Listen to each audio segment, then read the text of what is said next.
Hi everybody, welcome to Bama Blind. I know it's been a while since I've uploaded, but today I'm really excited because today I'm going to take you on a tour of my kitchen.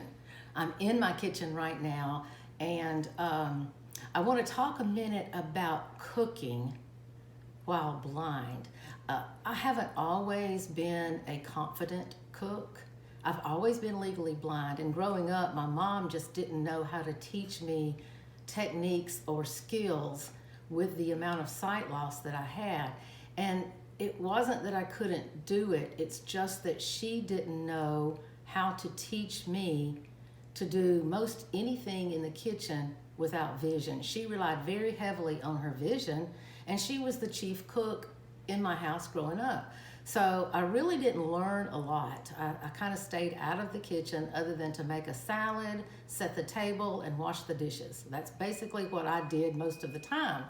So fast forward a few years, I went to junior high school and I was in a home management class. And it was at a residential school for the blind, and I learned measuring and some techniques for cooking using your other senses, like hearing and smell and taste and timing and touch. I learned that you can cook, and you can cook a lot of things by using those other senses. And my mom just didn't have, she had never been exposed to that, so she had no way to teach me or explain that to me.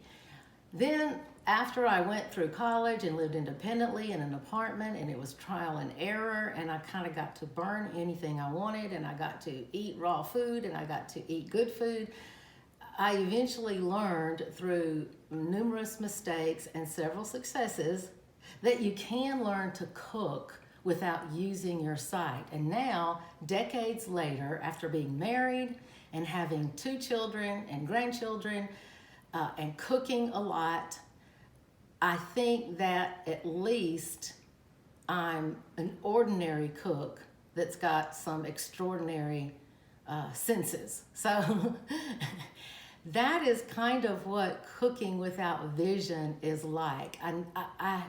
The thing that got me on this topic to start with is I had gone to a gathering and brought a dish, and a couple of people asked me, well, who cooked it? Did I cook it? And the puzzling responses that I get, I'm kind of used to those. And I like to tell people, well, I cooked it. You know, it might not look the same, and I try to get it aesthetically pleasing, because people really eat with their eyes when they can see. Us blind people don't do that, but I really focus more on the taste. But I have people ask me, who does my cooking? Do I cook? How do I cook? Are there special appliances for people who can't see so that they can cook?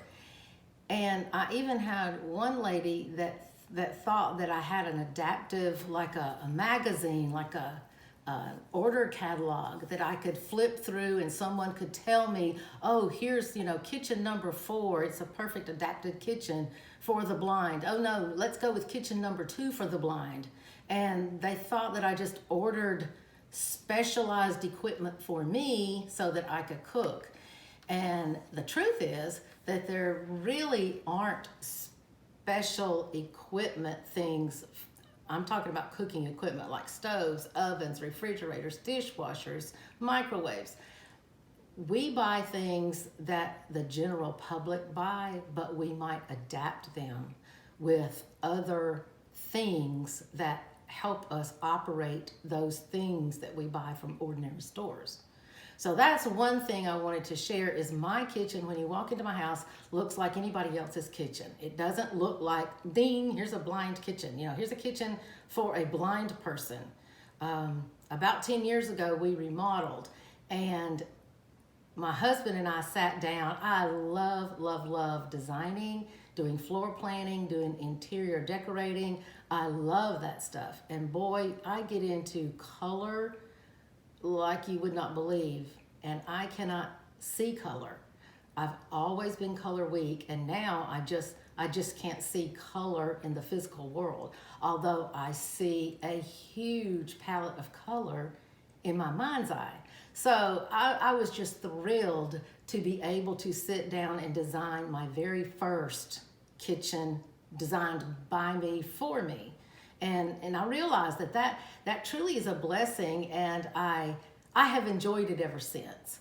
So to say that it was totally made for a blind person is incorrect, because again, if you walk into this kitchen, you don't see anything at all that looks out of the ordinary, and I hope you see a aesthetically pleasing designer kitchen. So I'm going to take you on a tour of my kitchen. Before I get started, I'm going to give you the dimensions of the room. It's a little unusual because my house was built in 1893. So it's a historic house, and we had to stick within the confines of the wall space that we had. You know, we had just so much space that we could work with. And I also wanted to go strictly with the floors that were already here, and they're oak hardwood floors.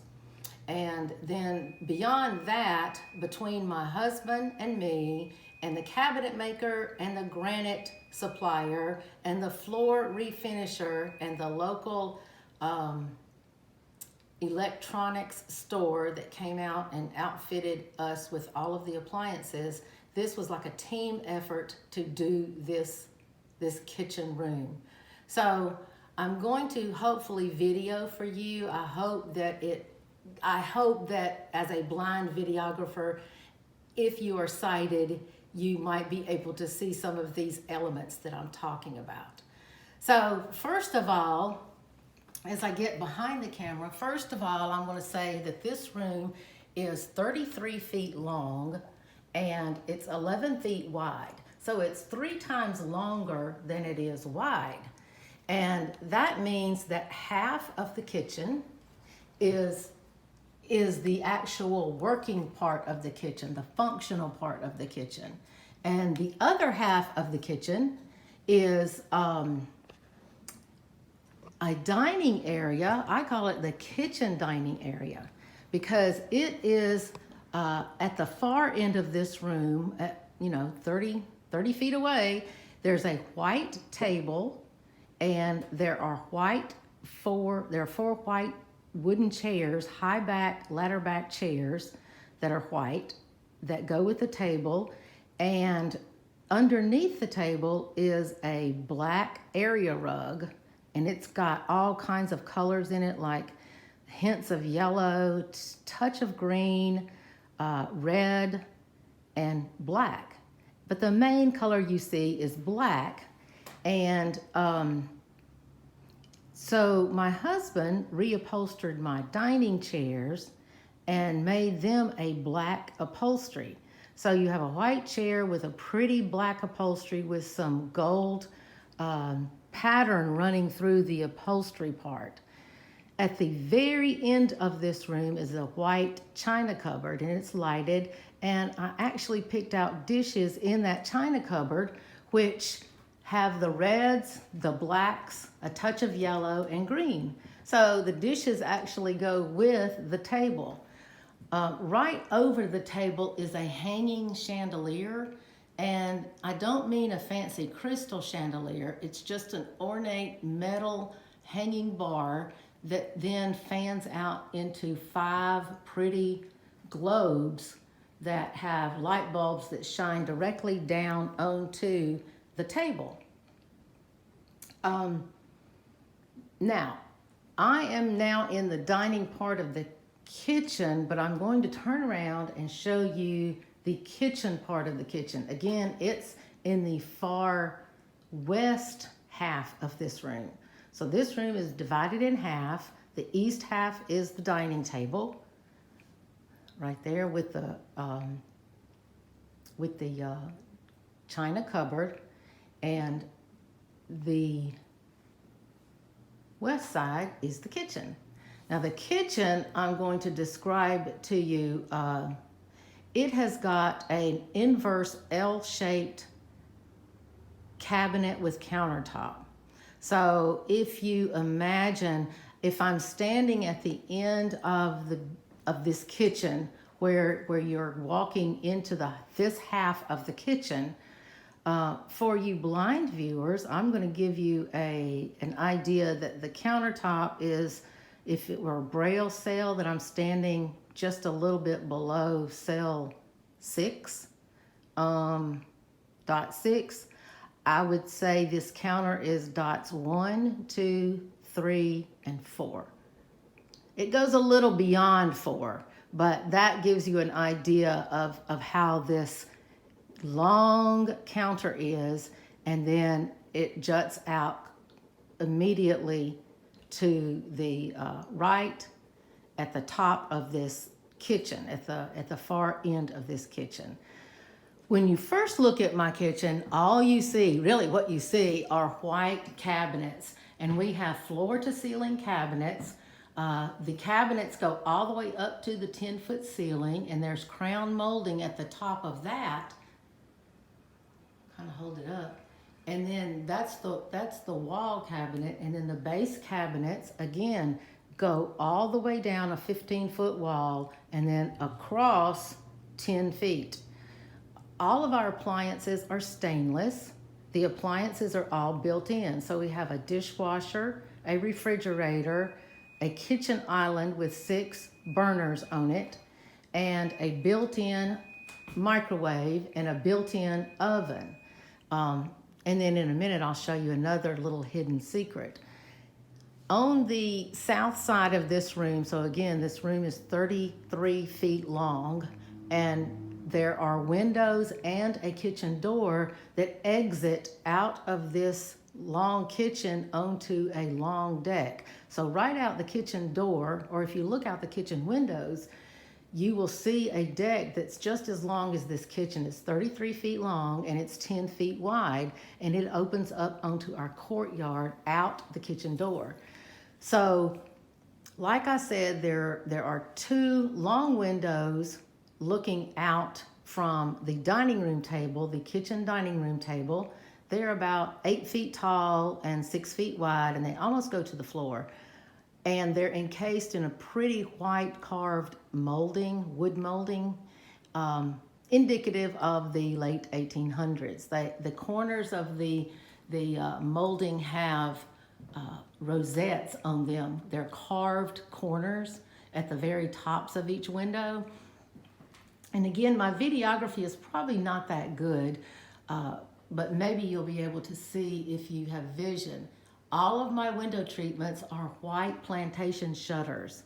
So that ties everything in together, again, with the white table, the white chairs, the white china cupboard, and the white cabinetry, which is over on the west side of this room.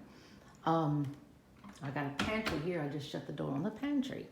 Okay, now the door, there's a door here. It has white shutters, white plantation shutters, and there are 2 windows right dead center in the middle of the long countertop on the south wall, and the windows are 6 feet wide and about 5 feet tall, and they start at the countertop.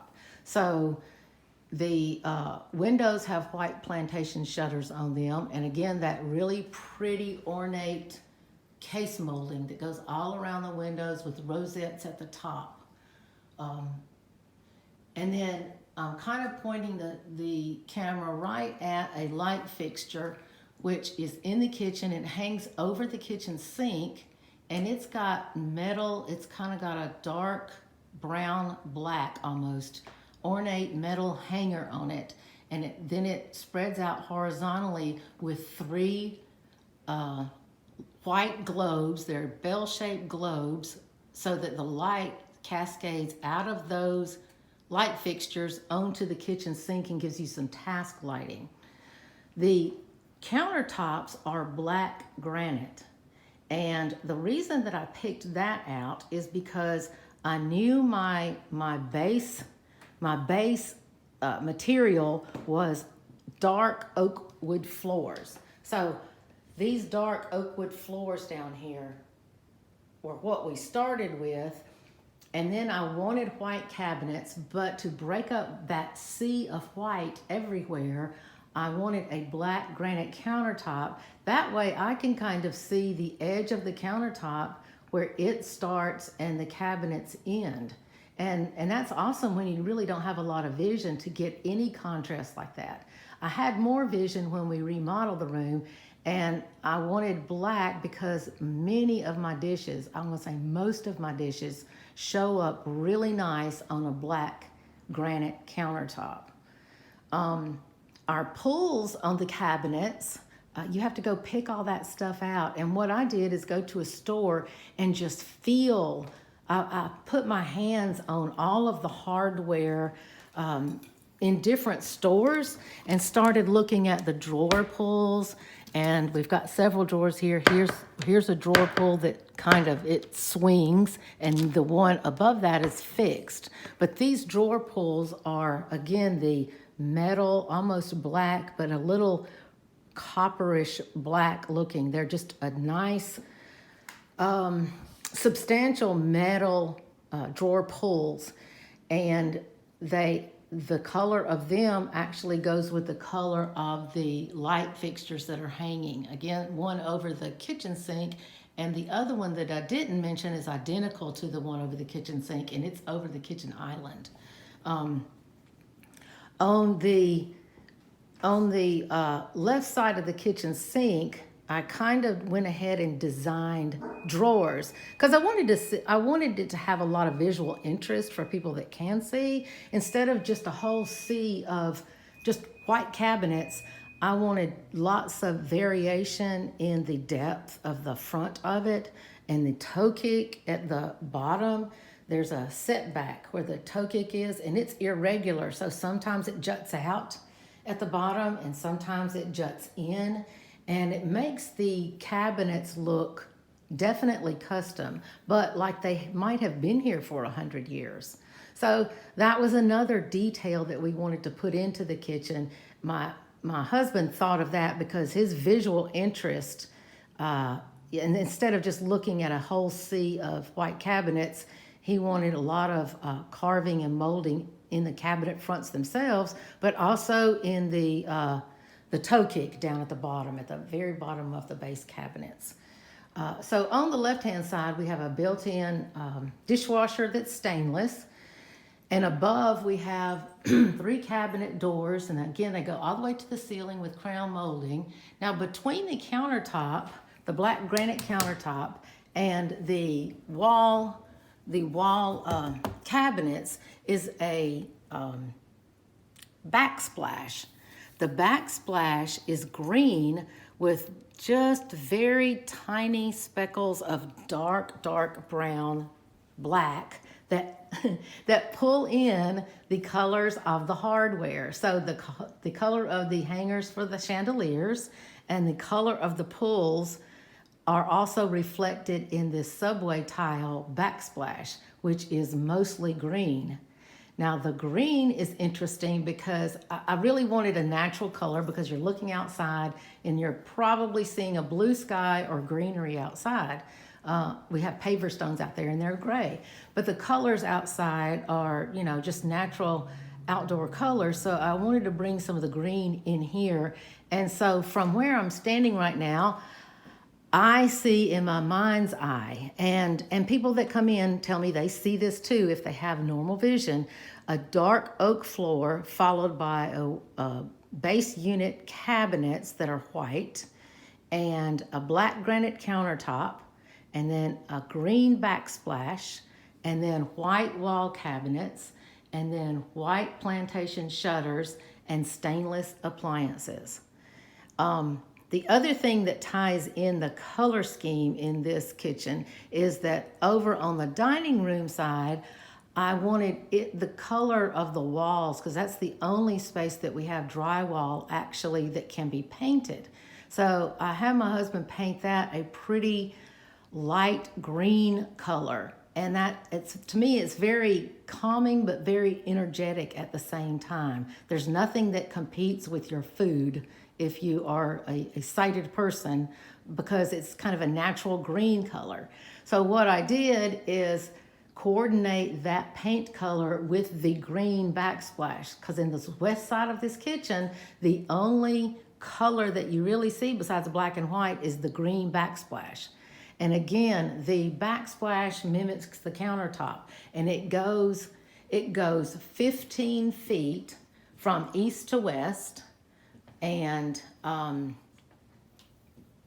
10 feet north to south. At the end of this 15-foot run, you turn a corner, and then you go south to north. And at the dead end of my kitchen is a built-in microwave, and it's over a black granite countertop, and it's stainless. And then there's another cabinet there, and then just to the right of that is a built-in oven, and it's stainless. And it has got it's got doors on top of it, above that, above the oven, and a big huge drawer below the oven. And right now I have my back turned to the kitchen island, so I'm going to turn around. The kitchen island and the cabinets are about 4 feet apart from each other, so that allows you to stand at this kitchen island and cook. And it's a 6-burner island. It's a gas cooktop, and it's got 6 burners, and it's a little offset. They're not centered. The kitchen island itself is not big because, again, I didn't have a lot of depth in this room, just 11 feet.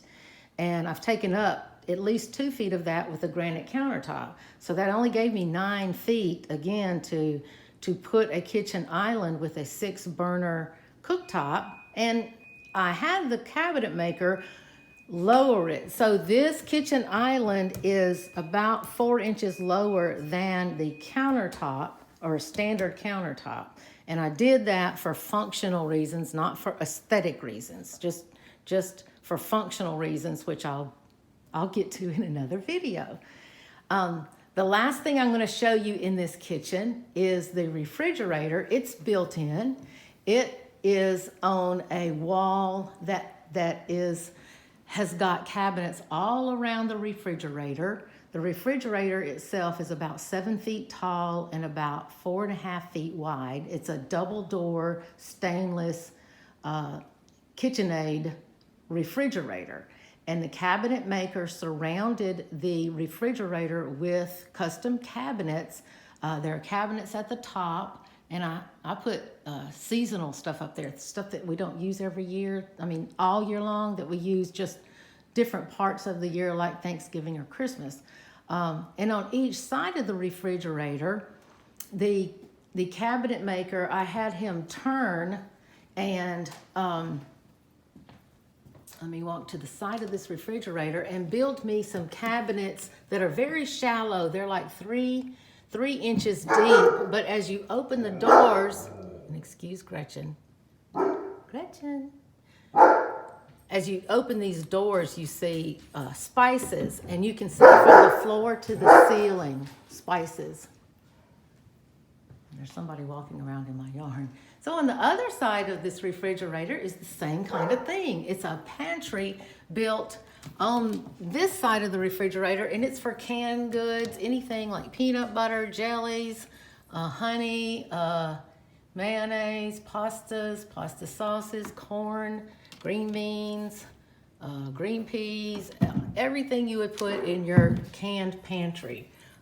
Then there's a walk-in pantry here that I won't go into. This has been here since, that has always been here. It's got a huge old paneled white door. My doorknobs are all crystal and they're carved, and then they have brass doorknob plates that have a little keyhole at the bottom of them, but there's not really a key that goes to this. So that's basically my kitchen. There's Gretchen. Oh, Gretchen's food and water bowl right at the end of that kitchen counter. And I picked out 2 bowls that are black with red and touches of yellow and touches of green. So they're really pretty, and they're ceramic. And I know, like, my daughter came in one day and she says, "Gosh, the dog has prettier bowls than we have on the table." So that kind of gives you Gretchen's status in the family. Yes, girl, you're a sweet girl, sweet girl. So that's my kitchen. And in the upcoming videos, I'm going to show you now what I did to design the kitchen to design the kitchen with the dimensions that were really important to me as a blind cook, and using my space and being able to move around safely in my space. And it sounds like I have company, so I will let you all call it a day, and I will see you next time, guys. Thanks for watching. Bye-bye.